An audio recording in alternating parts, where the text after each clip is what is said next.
Alléluia, gloire à Jésus. Je dis bonjour à chacune et à chacun de vous en ce matin. Que la grâce et la paix de Dieu soient notre parentage. Vous savez, notre Dieu est au milieu de nous. Qui croit cela en ce matin?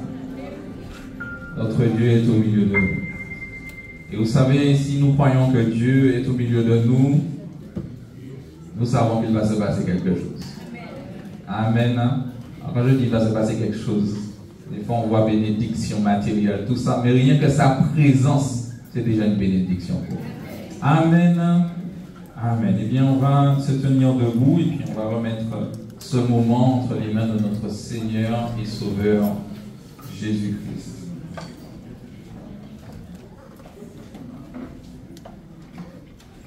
Seigneur, en ce matin, nous voulons te dire merci parce que tu as renouvelé tes bontés à notre égard.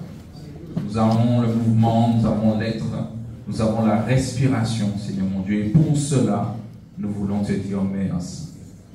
Merci parce que tu nous as convoqués aujourd'hui afin que nous puissions t'honorer, Seigneur mon Dieu, au travers de ce culte. Tu nous as aussi convoqués afin que nous puissions jeûner, Seigneur mon Dieu, prier, Père. Tu nous as appelés à former ta maison dans ce lieu, Seigneur mon Dieu, Père, nous les pierres vivantes. Et Seigneur mon Dieu, nous voulons déclarer que tu es présent au milieu de nous, Père.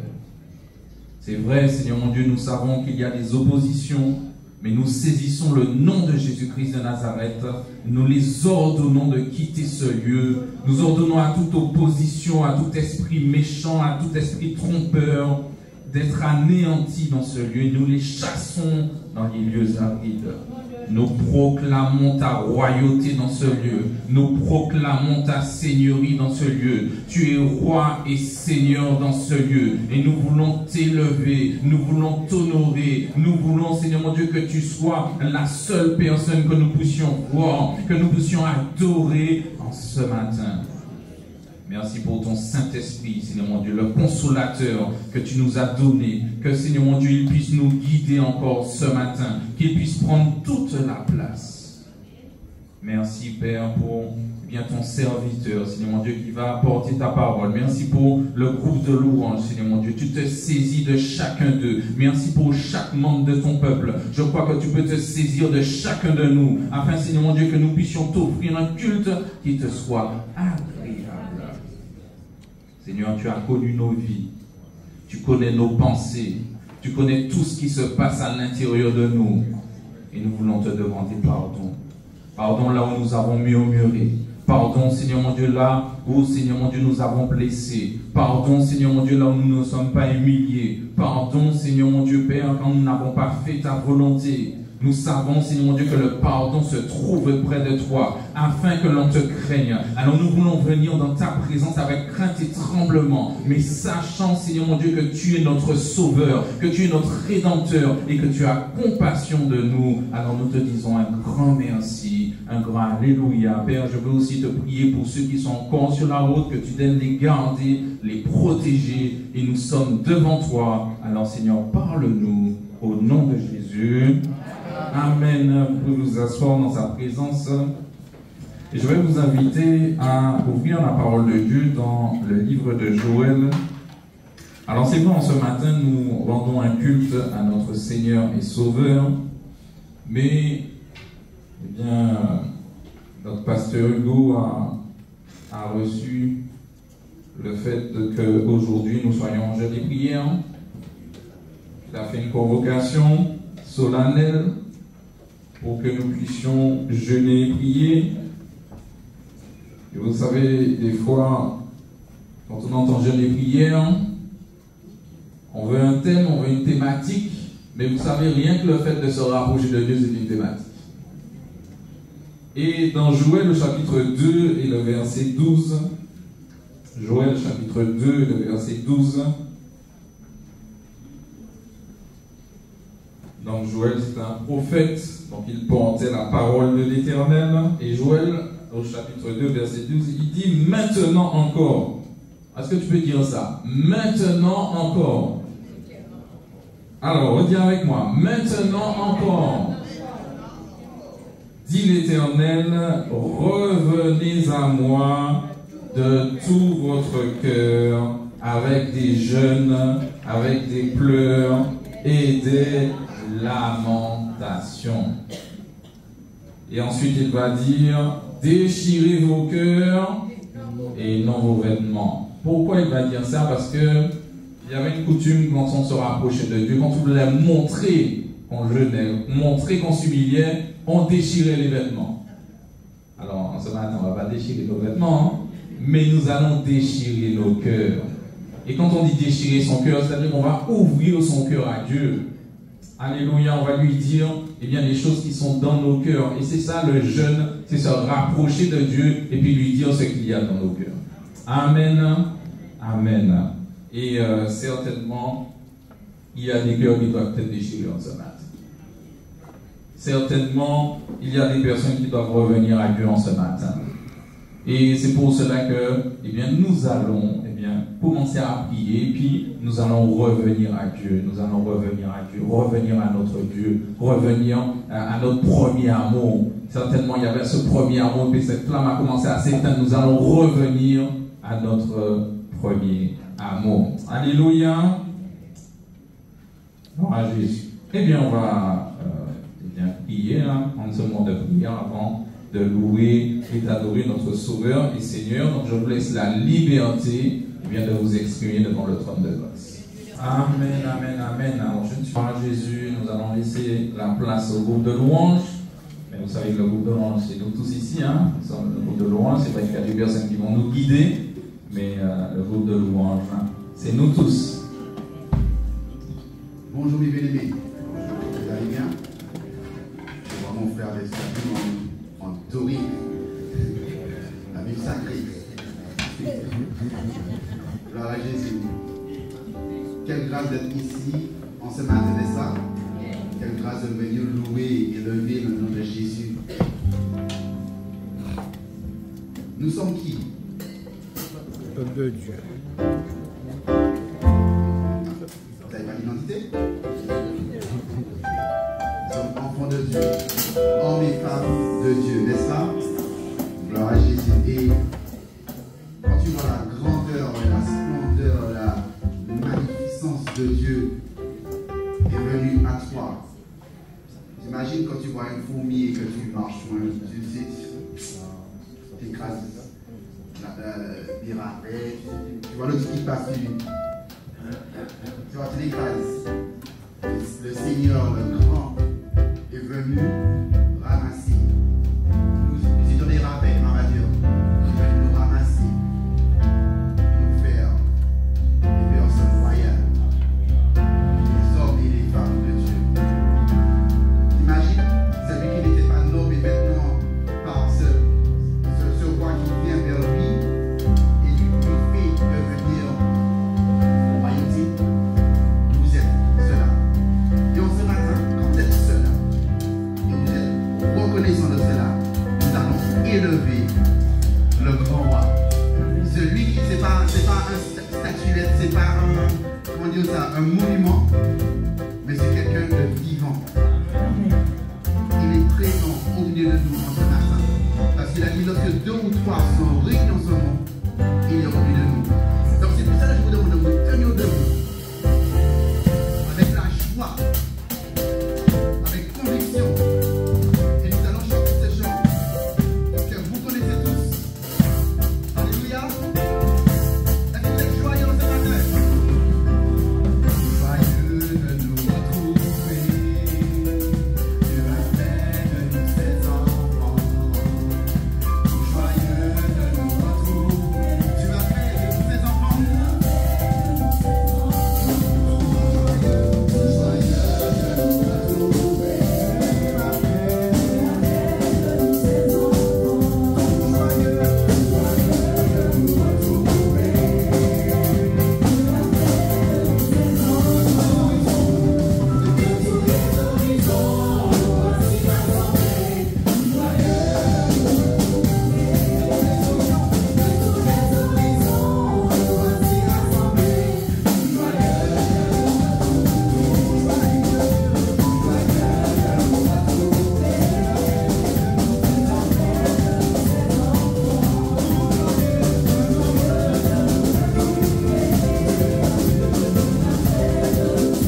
saluer quelqu'un. Pendant que tout le monde me regardait, il y a des frères et sœurs à côté de vous. Vous ne saluez pas? C'est pas juste le chanter, mais de le faire, c'est un acte. Saluer quelqu'un au nom de Jésus. Et de dire à la personne, tu sais, ma soeur, mon frère, je t'aime au nom de Jésus. Alléluia. Saluer quelqu'un au nom de Jésus.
Vous savez que Dieu va toujours vous aimer. Même si vous faites des bêtises, hein, il va toujours vous aimer. Il sait, moi j'aime mon fils. Il fait des bêtises. Et des fois je lui donne des petites tapes. Je lui fais comprendre que c'est pas bon. Que c'est pas bon pour cela que je l'aime pas. Amen. Donc même si Dieu vous donne des petites tapes de temps en temps, c'est pas pour cela que je vous aime pas. Alléluia.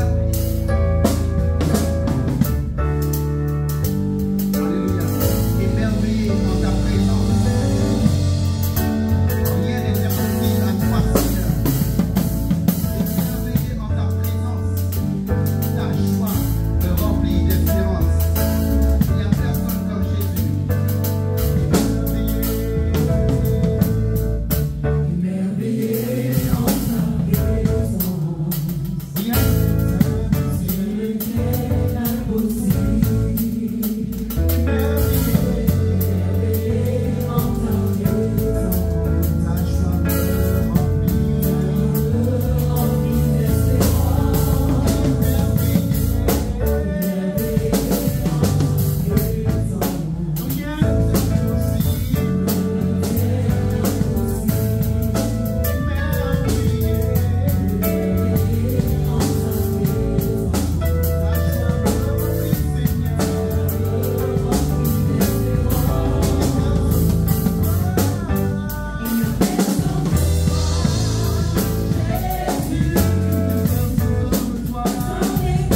est merveilleux, il est puissant. Et il est victorieux.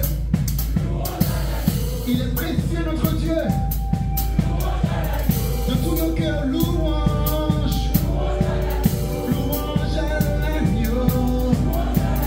Louange au Tout-Puissant. Louange à Jésus.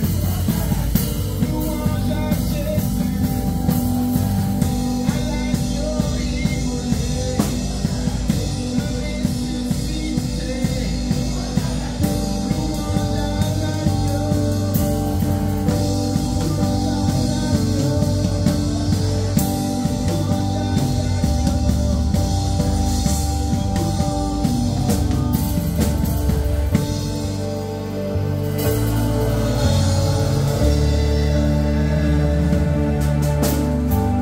Est-ce qu'on peut acclamer le Seigneur ce matin? Alléluia. Il est merveilleux, notre Dieu. Alléluia. Il est tout puissant. Et je vous laisse avec ce dernier chant qui dit tout simplement: Dieu est capable de faire tout ce qu'il dit, il fera. Il accomplira tous ses promesses envers toi. Garde ta foi en Dieu, il ne t'abandonnera. Dieu est capable. Le Dieu est capable de faire tout ce qu'il dit, il fera. Il accomplira ses promesses envers toi, envers moi.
acclamer notre Sauveur.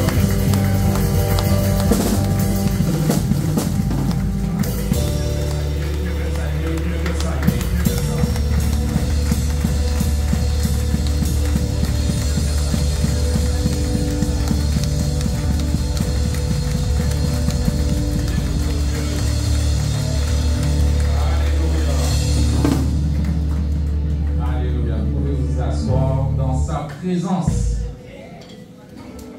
il fera. Tu peux dire à la personne qui est à côté de toi, il fera.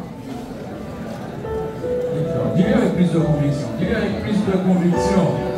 Parce que quand tu l'as dit, elle n'a pas cru. Dis-lui avec plus de conviction, il fera.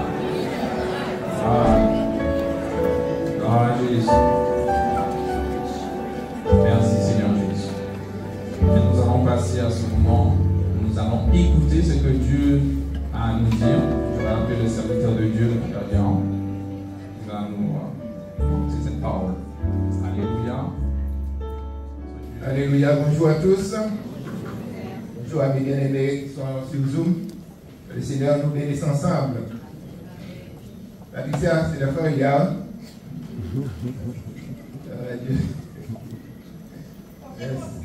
Tu as compris? Gloire à Dieu. Merci Seigneur. Donc ce matin, nous sommes ici, nous sommes dans une journée de jeûne, même si vous ne restez pas toute la journée, mais vous savez que vous êtes en jeûne. Et vous savez ce que signifie être en jeûne. Jeûner, c'est s'humilier devant Dieu. Isaïe 58, 5 nous dit, eh bien, un jour où l'homme humilie son âme devant Dieu. Alléluia. Et pourquoi on doit s'humilier? Et pourquoi on doit s'humilier? Eh bien parce qu'on est orgueilleux. Comme vous n'avez pas compris? Pourquoi nous devons nous humilier? Parce que nous sommes orgueilleux. Et pourquoi nous sommes orgueilleux? Tout simplement parce que nous croyons que nous sommes plus grands que Dieu.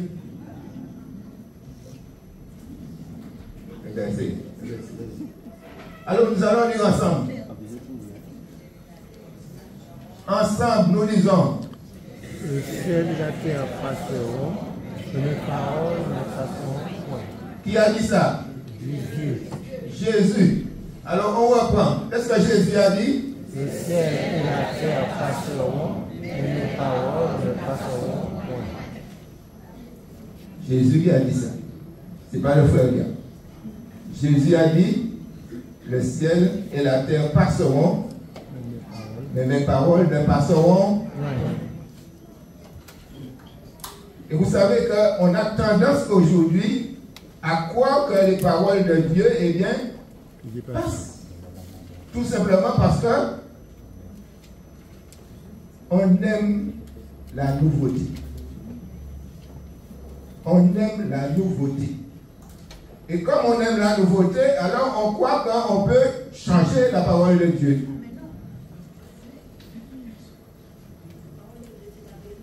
Bien aimé, disons-nous, et bien examinons-nous nous-mêmes. Hein? C'est-à-dire que la parole de Dieu s'adresse à moi. La parole de Dieu s'adresse à moi. Donc, bien aimé, que vous ne puissiez pas bavarder, que vous ne puissiez pas discuter, il faut que vous soyez attentifs. Parce que la parole de Dieu s'adresse à moi. À moi.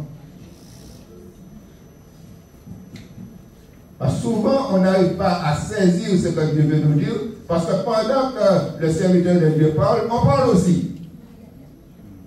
On interpelle celui qui est à côté. C'est pas au niveau de l'IS qui est en service, c'est au niveau de ton service. Alléluia. Gloire à Dieu. Merci Seigneur. Eh bien, nous allons prier le Seigneur. Seigneur, notre Dieu, notre Père céleste, combien il est bon d'être ensemble. Ensemble, Seigneur mon Dieu, pour partager ton amour, partager ta joie, partager aussi nos souffrances, Seigneur, parce que tu connais tout. Nous voulons ce matin te prier, Seigneur mon Dieu, de nous aider, Seigneur, à comprendre ta parole.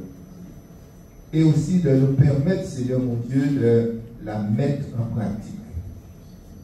C'est vrai, si nous connaissons et nous ne mettons pas en pratique, Seigneur, cela ne nous sert à rien. C'est pour cela que tu dis dans ta parole que tu ne te lasses pas de répéter les mêmes choses.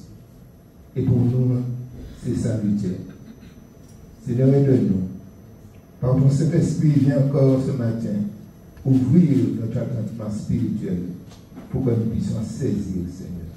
À toi, nous donnons la gloire, l'honneur, la louange, mon Seigneur, au nom de Jésus. Amen.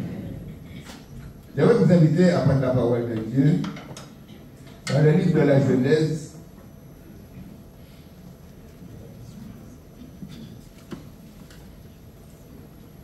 Genèse au chapitre 35.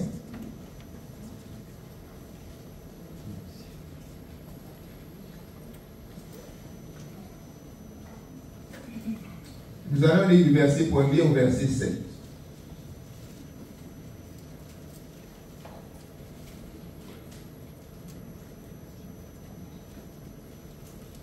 Genèse chapitre 35, verset 1 à 7.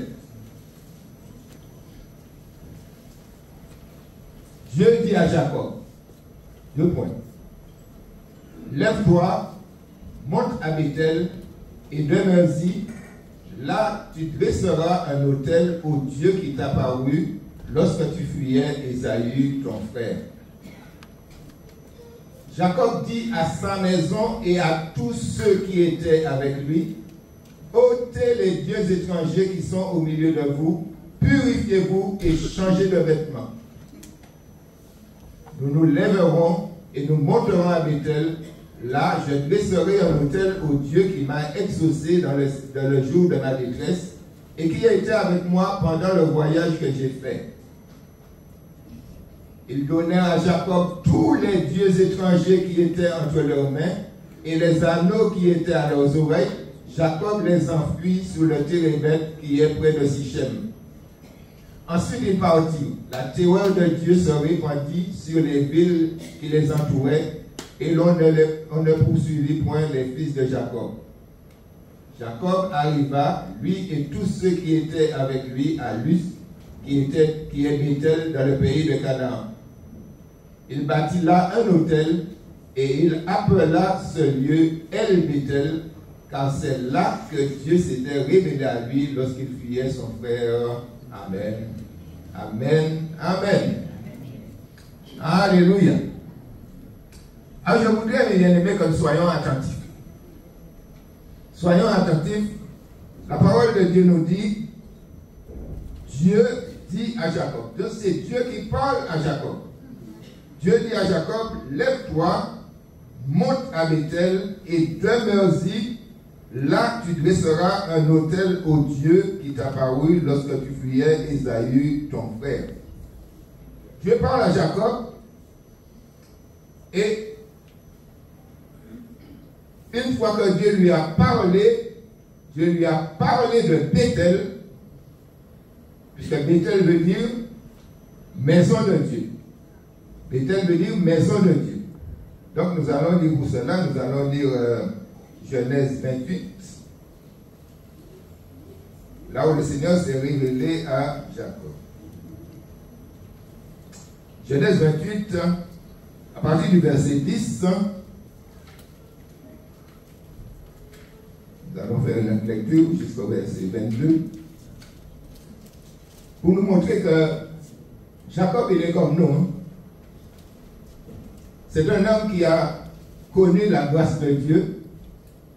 Il a connu la grâce de Dieu, puisque la Bible nous dit que même étant dans le ventre de sa mère, Dieu a déjà dit que j'ai aimé Jacob. Et j'ai haï Ésaü. Donc, il faut comprendre, mais bien, lorsque nous lisons les textes en français comme ça, nous lisons avec aussi notre cœur de méchant, hein, en nous pensant que Dieu a haï Ésaü. Mais ce n'est pas ça. Lorsque vous lisez, il a haï Ésaü, ça veut dire qu'il a préféré Jacob à Ésaü. C'est préféré. Mais ce n'est pas le verbe haïr comme nous comprenons, parce que chez nous, quand nous comprenons là, on est là, nous. Hein?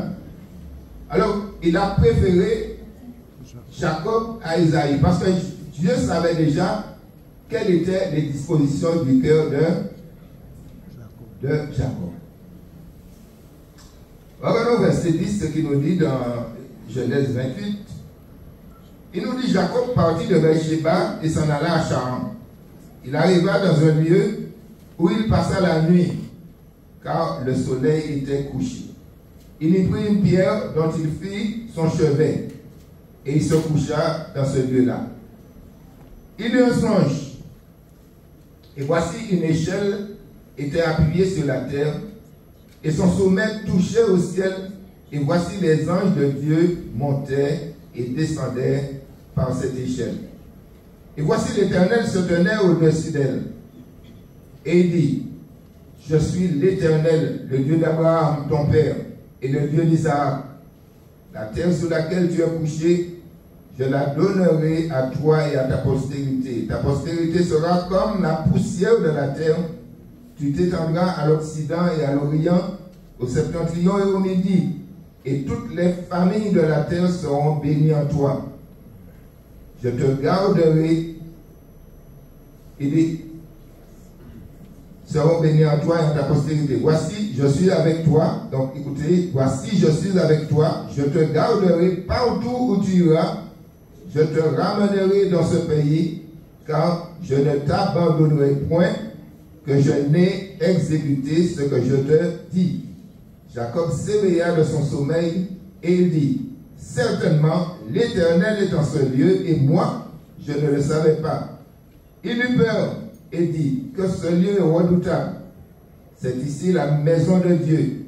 C'est ici la porte des cieux. Et Jacob se leva de bon matin.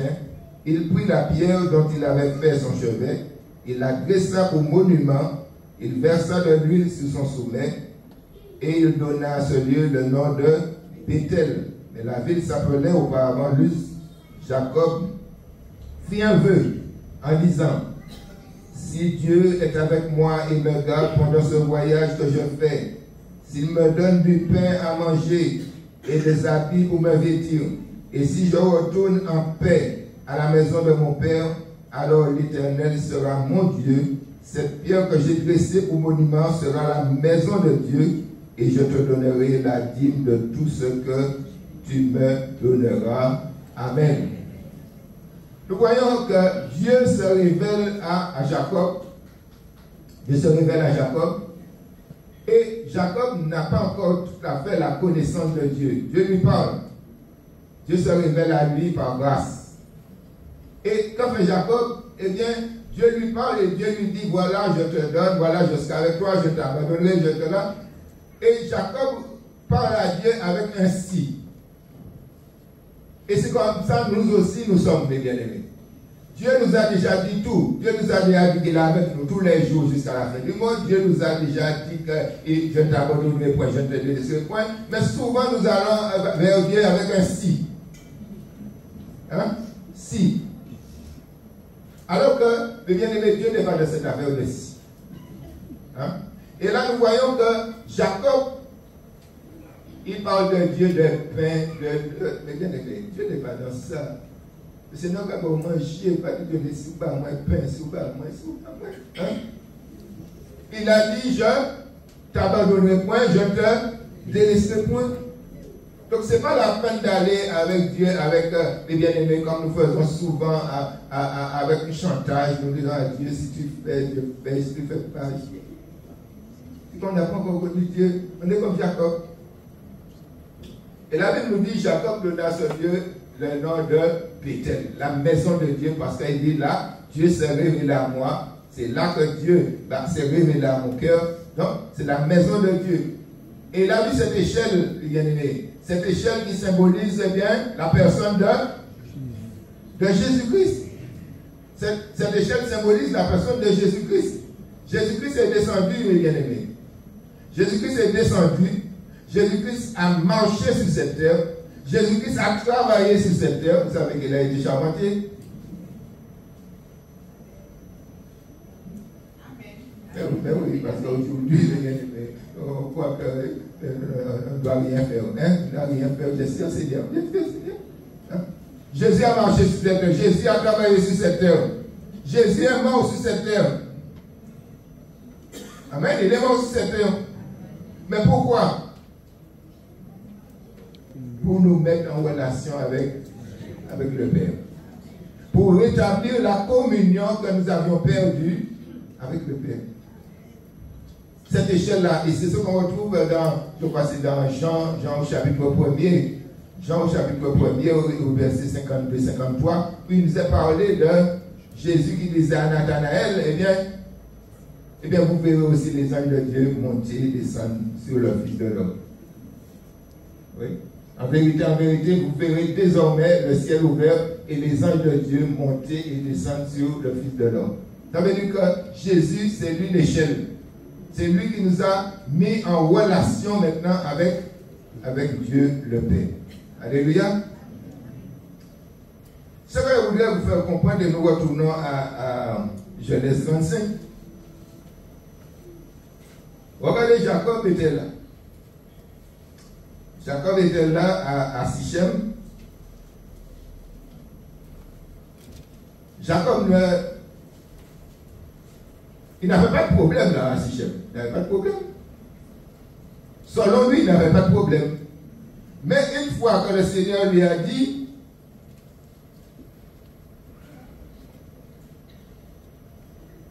lève-toi, monte à Bethel. Le nom de Bethel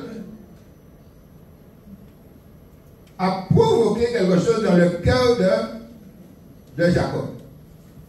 Tant que Dieu n'avait pas parlé de Bethel, le bonhomme était tranquille à Sichem.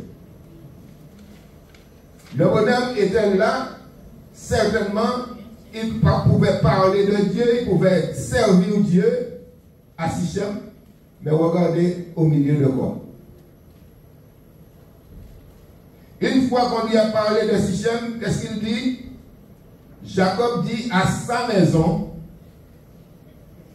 t'as pas entendu? À sa maison, donc vous dites à ma maison,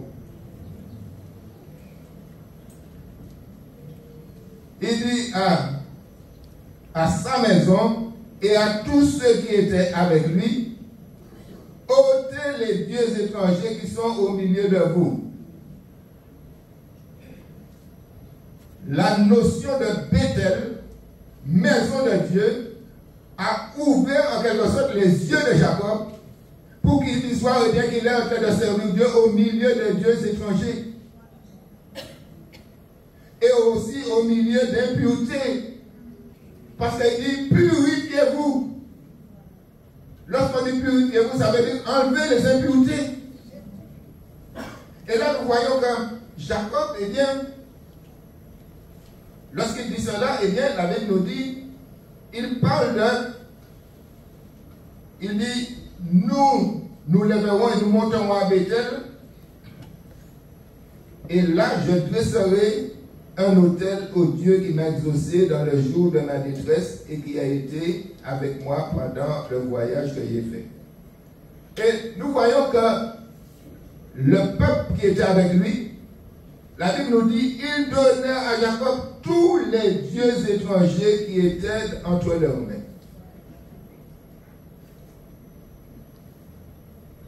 Ils savaient très bien qu'ils avaient des dieux étrangers.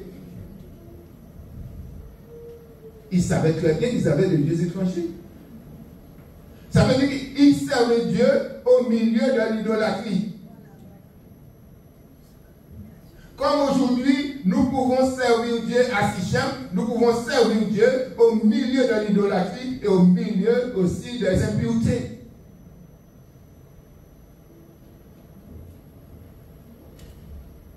Et quand on parle d'impureté, on voit toujours les péchés grossiers comme impudicité, adultère, etc. Mais il y a tellement d'impuretés. Lorsque vous lisez la Bible, vous voyez, il y a la médisance, il y a la calomnie, il y a eh bien, des paroles grossières, il y a toutes ces choses que nous, quelquefois, il y a le mensonge. Hein? Quelquefois, on croit que le mensonge ce n'est rien, alors que le mensonge a été le premier, après l'orgueil, c'est le premier péché qui s'est manifesté. Et c'est pourquoi la Bible nous parle de le diable qui est le père des mensonges. Hein? Le diable est le père du mensonge. Et quelquefois on ment. Et on ne sait pas quelquefois bien qu'on est dans une dimension de mensonge, tout simplement parce que celui qui est à côté de nous, celui à qui nous avons parlé, nous a cru, eh bien on est content. On est content parce qu'on dit, eh bien voilà, il croit moi, ça va bien, on ne va rien. Hein? Sur cette terre, on aurait bien peut-être un pareil. Mais on peut oublier que devant bon Dieu, ou pas rien. Et nous sommes quelquefois en train de nous séduire nous-mêmes. Nous sommes en train de nous séduire nous-mêmes. Et c'est pourquoi, lorsque vous regardez dans Apocalypse soit 21 ou bien 22, il est parlé que ceux qui vont dans les temps, dans le feu de souffle, eh bien, il parle de tous les menteurs. Tous les menteurs, ça veut dire que vous êtes un petit menteur, un gros menteur, un moyen menteur. Tous les menteurs, tout dépend du mensonge, que ce soit un mensonge parce que tu as dit une contre-vérité, ou bien un mensonge parce que tu as omis de dire la vérité, parce que quelquefois, parce qu'on va dire, ben, le gros pas menti, vous mentir. Il y a tellement, c'est lorsqu'on est devant Dieu, hein, on est en cœur à cœur avec Dieu. Dieu nous montre des choses, bien aimés. Et c'est pour cela, on ne peut pas venir devant Dieu et puis, c'est quoi il faut aller d'orgueil, et puis croire qu'on est bien, croire qu'on est déjà.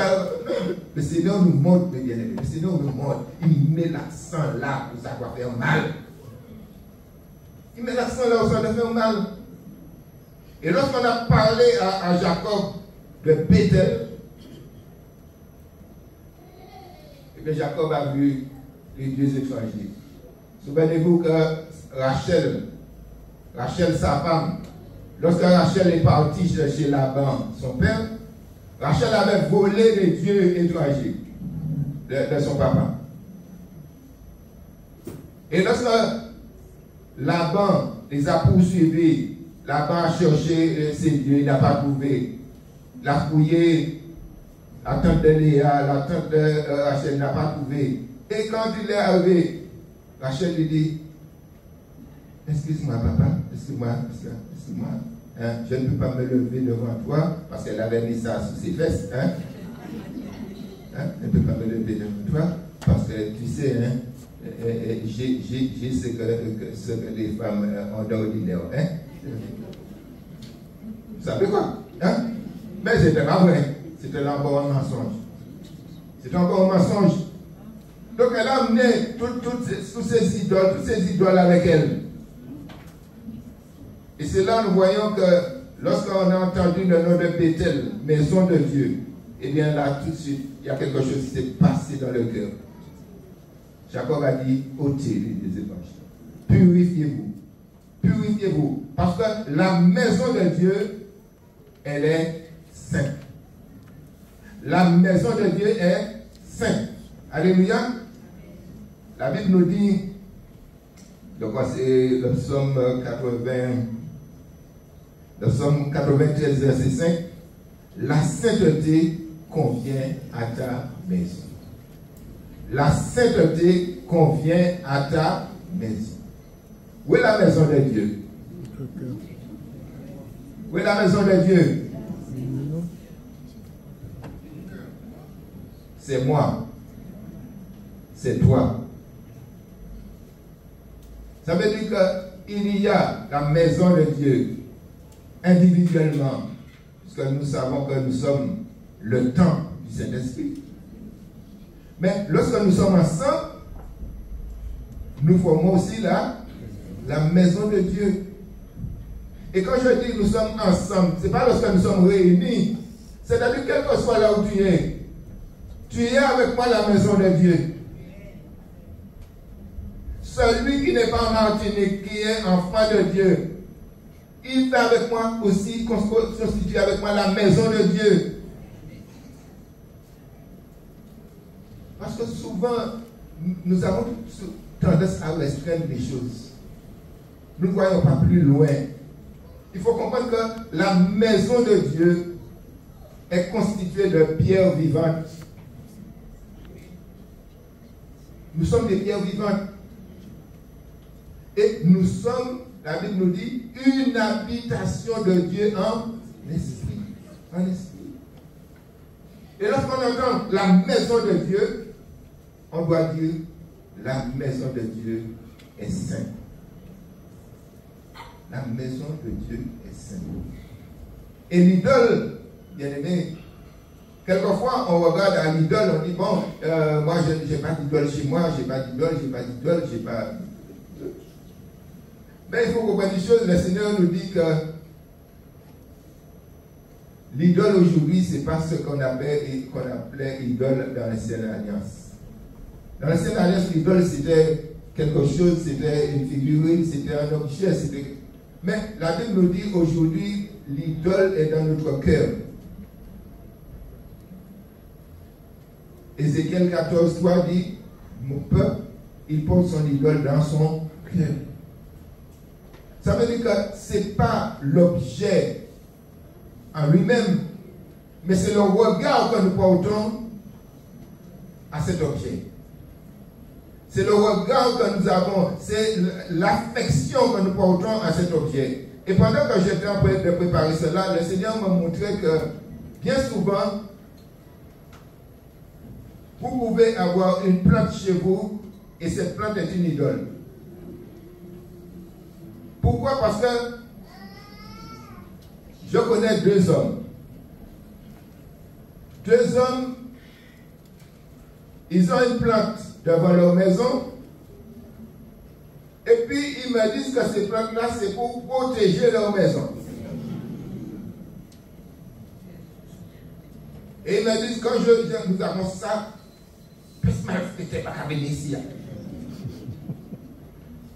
et quelquefois, en tant qu'enfant de Dieu, on peut avoir aussi des plantes, de bien-aimés à l'intérieur de la maison. Et puis, on dit que ces plantes-là, eh bien, nous protègent. Ces plantes-là, eh bien, par rapport à ces plantes-là, eh bien, l'ennemi ne pourra pas rentrer. À ce moment, vous donnez à la plante, eh bien, le pouvoir de Dieu. Vous donnez à la plante la place de Dieu dans votre maison. Et cette plante devient une idole. Alléluia. Lorsque vous dites, eh bien, moi je fais ça, si je fais ça là pour que mari de nuit, femme de nuit ne peut pas entrer chez moi. Vous mettez place mon Dieu. Parce que si Dieu est le Dieu de sa maison, mari de nuit n'est pas là. Femme de nuit n'est pas là non plus. Vous savez qu'on appelle mari de nuit, dormiste. Hein? Si le Dieu de l'Éternel, le Dieu de sa maison, si Dieu est Dieu dans sa maison, eh bien, vous n'avez pas à craindre ces choses-là.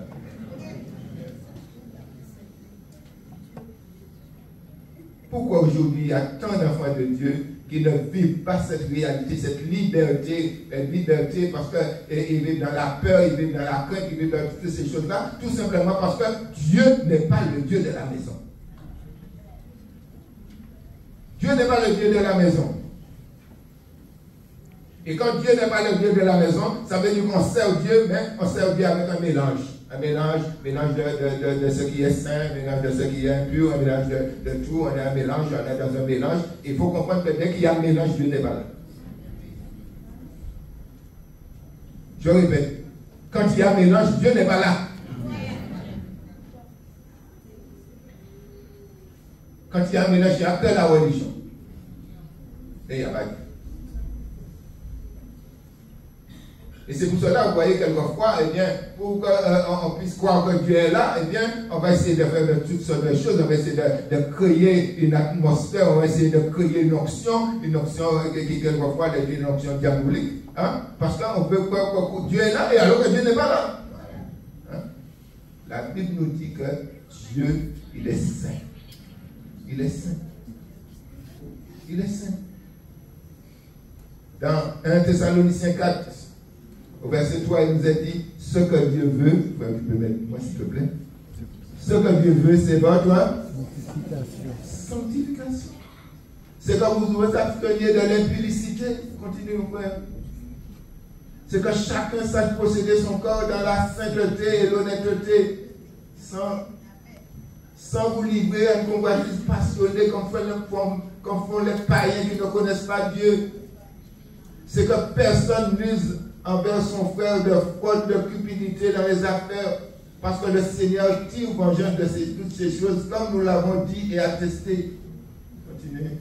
Car Dieu ne nous a pas appelés à l'impureté, mais à la sanctification. Celui donc qui rejette ses préceptes ne rejette pas un homme, mais il rejette Dieu qui vous a aussi donné son Saint-Esprit. Vous savez, quelquefois, on croit que c'est l'homme qui parle. Alors, monsieur, au petit bayou.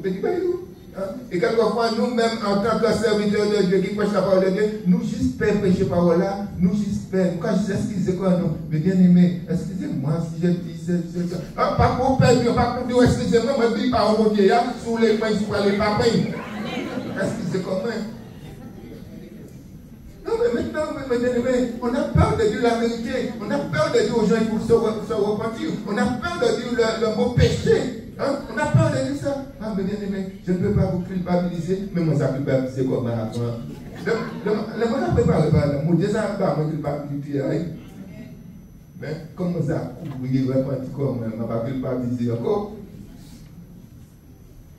Il faut comprendre, mes bien-aimés, la parole de Dieu est là pour tout le monde. Ce n'est pas pour vous et puis les serviteurs qui viennent prêcher là. Il a déjà pris sa part. Celui qui rejette ses préceptes ne rejette pas un homme, mais Dieu qui vous a aussi donné son Saint-Esprit. Et nous sommes orgueilleux. Nous sommes orgueilleux. Donc nous pensons que nous pouvons donner des leçons à Dieu. Nous pensons que nous pouvons dire à Dieu là, ce que tu dis là, il est pas bon. Hein? La Bible nous dit, quoi que Dieu est placé si haut, hein? Le psaume 138 au verset 6, quoi que Dieu soit placé si haut, il nous dit, il voit les hommes, mais il observe de loin tous les orgueilleux. Petit,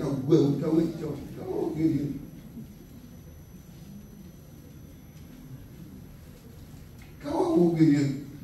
Et c'est pour cela nous devons, mes bien-aimés, nous humilier. Nous devons nous humilier.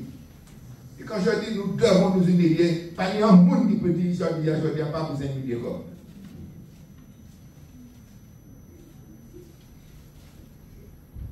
Nous tous, nous devons nous humilier. Quelquefois, nous servons Dieu avec l'idolâtrie. Je vous ai parlé de l'idolâtrie. Le frère Joël a parlé de l'idolâtrie. Le frère Pasteur Hugo a parlé de l'idolâtrie. Hein? L'idolâtrie, bien aimé, c'est quelque chose de très, très, très subtil. Très subtil. Quelquefois, un vêtement peut devenir pour nous une idole.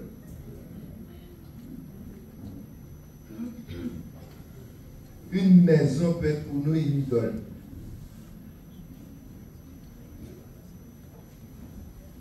L'amour de l'argent est une idole. La Bible dit la cupidité qui est une idolâtrie. Et quand je parle de l'amour de l'argent, ça ne veut pas dire celui qui possède. Parce que vous ne pouvez pas dire en sourire pour en mettre l'argent.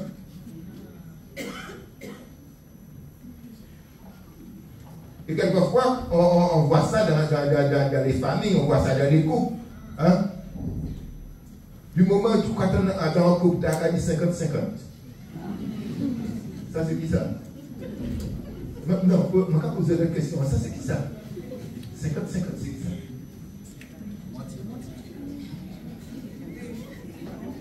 Elle dit bon, t'es moitié-moitié.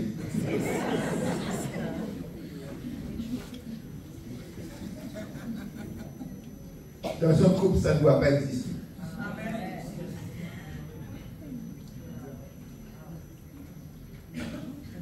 Ça veut dire que du moment où tu parles ainsi, tu es idolâtre. Tu es idolâtre. C'est là que nous devons, bien aimer, comprendre une chose. Nous avons à nous humilier devant notre Seigneur. Nous avons à nous humilier devant notre Seigneur. Et regardez ce que Jacob dit.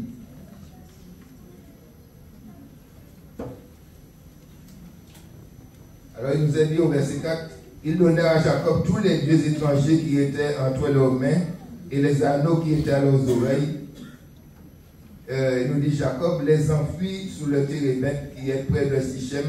Ensuite, ils partirent, la terreur de Dieu se répandit sur les villes qui les entouraient et l'on ne les poursuivait point.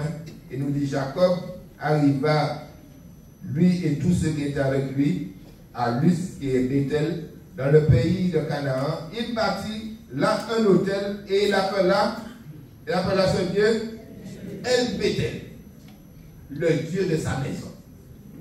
Est-ce que Dieu est le Dieu de sa maison? On nous va répondre. Est-ce que Dieu est le Dieu de sa maison?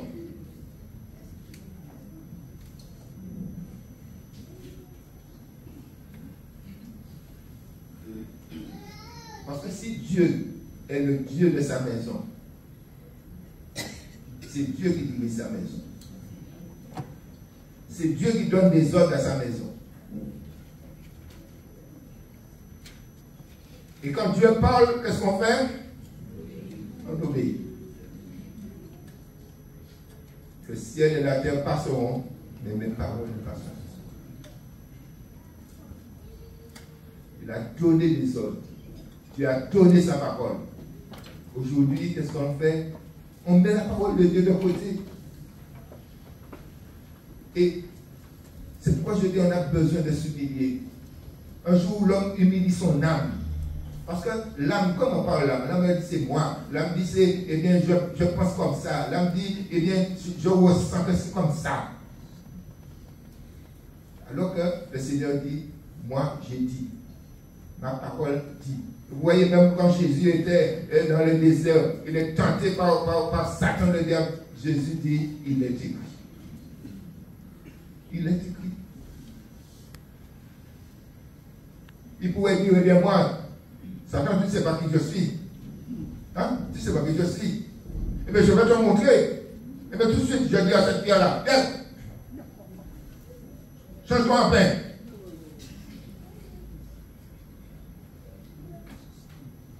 Mettons-nous à la place de Jésus à ce moment-là, bien aimé. Et puis l'homme a dit dans chez nous là, nous devons faire wash tout le pain tellement pour nous de puissance. Ah, c'est tout wash le gâteau de pain.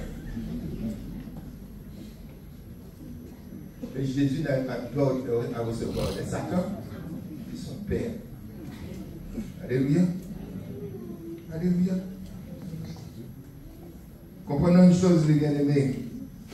Du moment où l'on sert Dieu, du moment où l'on sert Dieu, avec des choses qui sont incompatibles avec sa sainteté, eh bien, c'est comme si on avait dressé son autel à Sichem.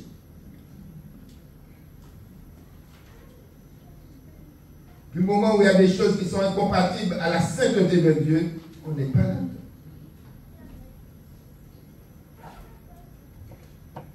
Jacob a été un homme comme nous. Il avait toujours, malgré Dieu lui a parlé, malgré Dieu lui a parlé, il avait toujours ses plans.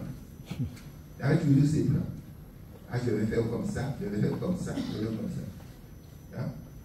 Vous voyez, même lorsque le Seigneur l'a dit, tu vas retourner en paix, tu vois pas de problème. Comme ça sur la route, il fait deux coups. Il dit, bon, je fais deux coups. Si mon frère vient, et puis mon frère s'attaque à ce groupe-là, l'autre groupe va s'échapper. Alors que Dieu lui a pas dit de faire ça. Dieu lui a dit, tu vas retourner en paix. Hein? Mais il ne peut pas confier ça à Dieu. Il établit ses plans. Alléluia. Et c'est pour cela, vous voyez, lorsqu'on est à Sichem, lorsqu'on a dressé sa tente à Sichem, lorsqu'on a dressé son hôtel à Sichem, il y a des conséquences.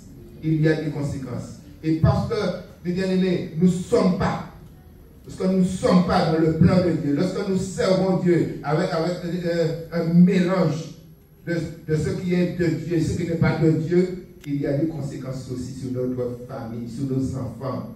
C'est pour cela que nous voyons que la fille de Jacob, Dina, eh bien, lorsqu'elle est bon, il y a des camarades là, c'est qu'il y a C'est tout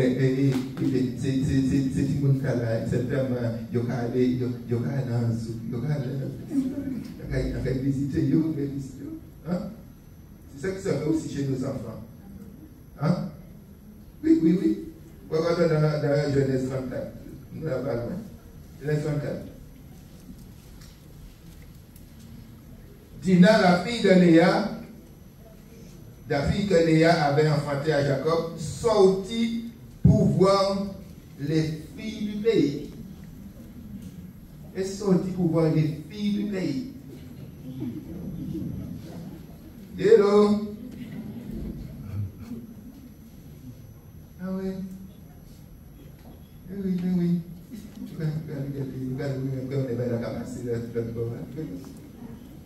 Regarde ce qui s'est passé. Sichem, fils de Hamor, prince du pays, il l'enleva, coucha avec elle et la déshonora. C'est ça qui arrive nous parce que nous ne pouvons pas changer dans la voie du Seigneur. Comme nous ne pouvons pas éduquer comme il faut. Nous avons un cœur, nous avons un dispute, nous avons tout bagaille, nous avons un jour, nous avons tout bagaille. Et puis nous avons que ça fait enfants de Dieu.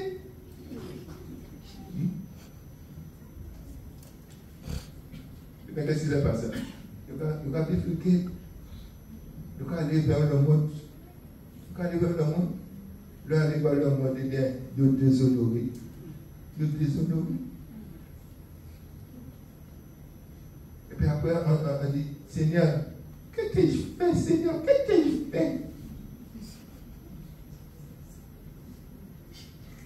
Nous devons revenir à la parole, revenir à l'obéissance.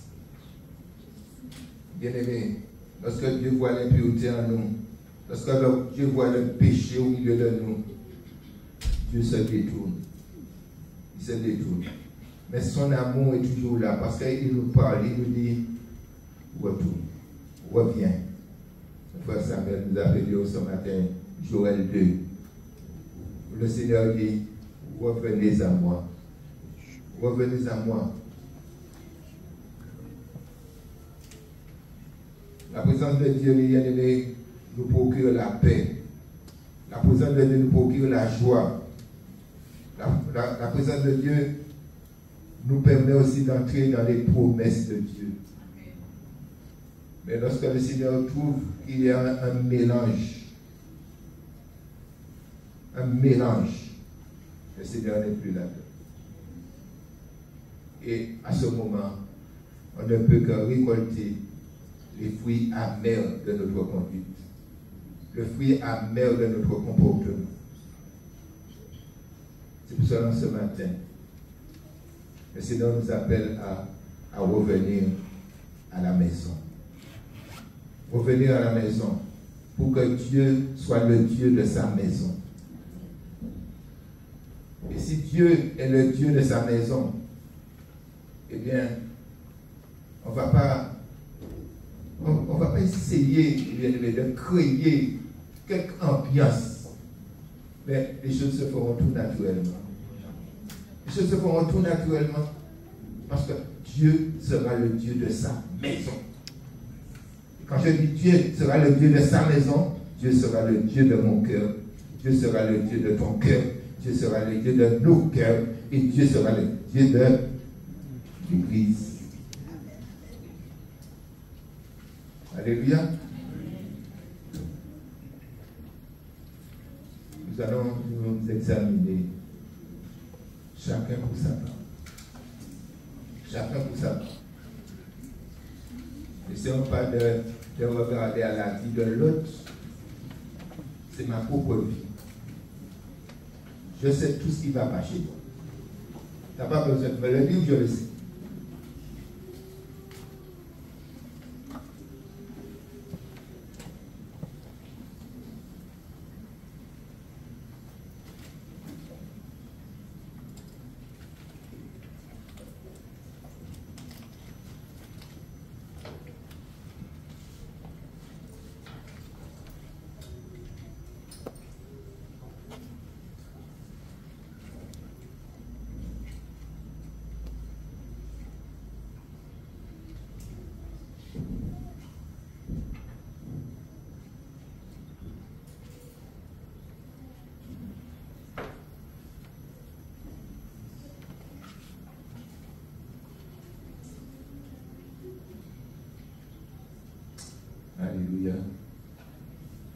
notre Dieu, notre Père,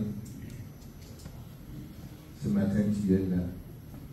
Tu es venu pour parler à chacun. Tu es venu, Seigneur, pour nous faire reconnaître le culte que nous t'offrons. Est-ce un culte à Bethel ou un culte à Sichem? Tu connais l'homme au plus profond de son cœur. Tu sais, Seigneur mon Dieu, là où l'orgueil peut se trouver dans nos cœurs.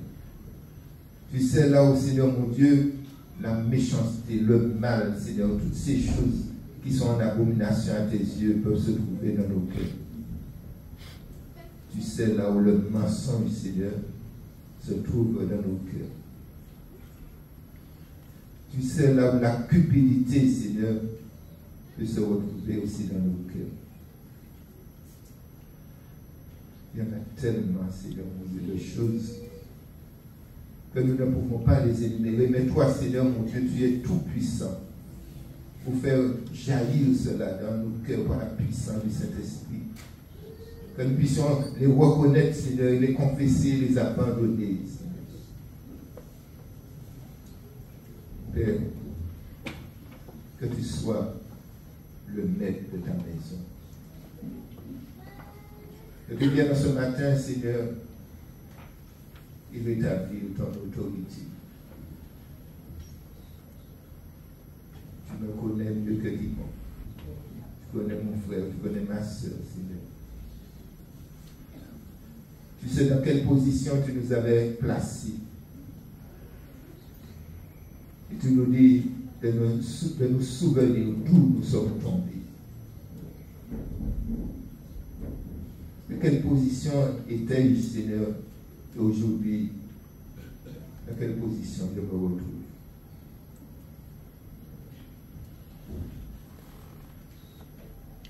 Ce matin, Père, nous te prions de nous pardonner. Nous te prions, Seigneur, ce matin, de nous laver, Seigneur, dans le sang de Jésus, le sang précieux, ce sang qui habilite encore aujourd'hui à nous purifier de toute iniquité. Et pour cela, Seigneur, que notre repentir soit sincère. Je bénis ton nom, Seigneur, pour chacun de nous. Parce que tu as fait de nous membres du corps de Christ.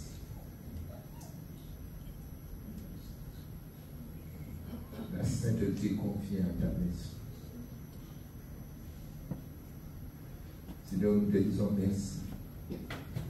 Parce que nous croyons que tu ne parles pas en vain, mais tu veux qu'il y ait une œuvre, Seigneur, qui puisse se réaliser en ce jour, dans mon cœur, dans le cœur de mon frère, dans le cœur de ma soeur.